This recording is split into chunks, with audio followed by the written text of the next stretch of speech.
Hi everybody! Okay, so now I am going to do the review for Kat Richardson's Poltergeist. This is the second book in the Grey Walker series that follows the adventures of a private investigator named Harper Blaine who is attacked in the first book and dies for 2 minutes, and as a result of her dying, she is someone who can see into the paranormal and has the ability to communicate with the dead, and is pulled into this whole paranormal vampire witch society world that she didn't even know existed. So this is book 2, and she is hired by a psychiatrist who is a professor at the college in Seattle to research and look into the possibility of someone sabotaging an experiment that he has created to explore paranormal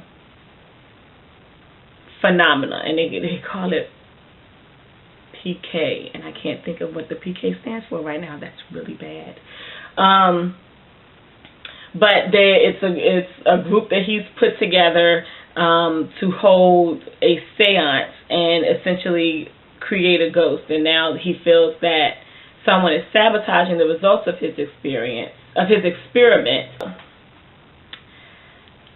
I liked the story. The only issue that I had with this is because, and there's an author's note in the back of the book. I have messed this book up, man.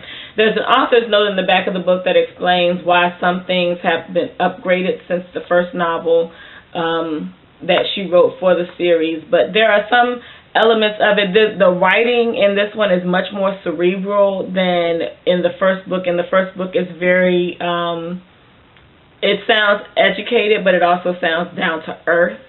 But there are a lot of things that are said, and that could be because it's based, the basis of this story, or the central focus of this story, is the college campus. So it could be because of that. I'll find out when I read book 3. But it just seems a lot more cerebral and using what some folks would call SAT words or college vocabulary words in the story. And as I was reading, I was like, this doesn't even sound, kind of sort of doesn't even sound like the same voice from the first novel. But the story was good. There are always interesting twists and turns in stories like this. I'm not a fan of mystery novels.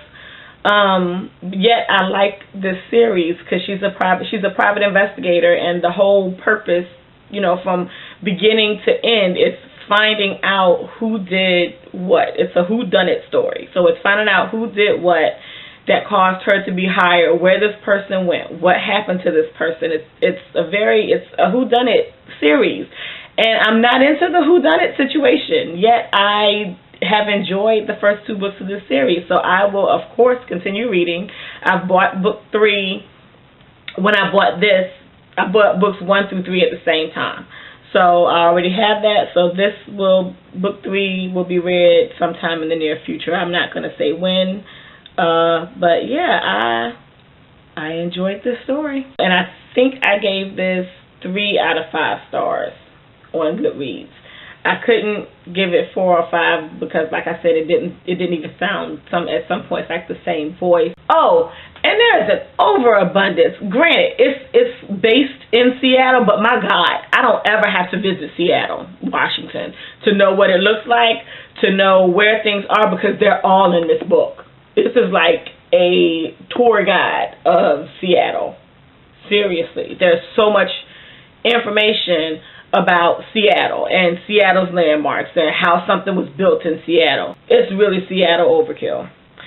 So that's another reason why it only got 3 out of 5 stars. But other than that, the story itself was good. I enjoyed it. So that's Poltergeist, and I will talk to you later. Peace out.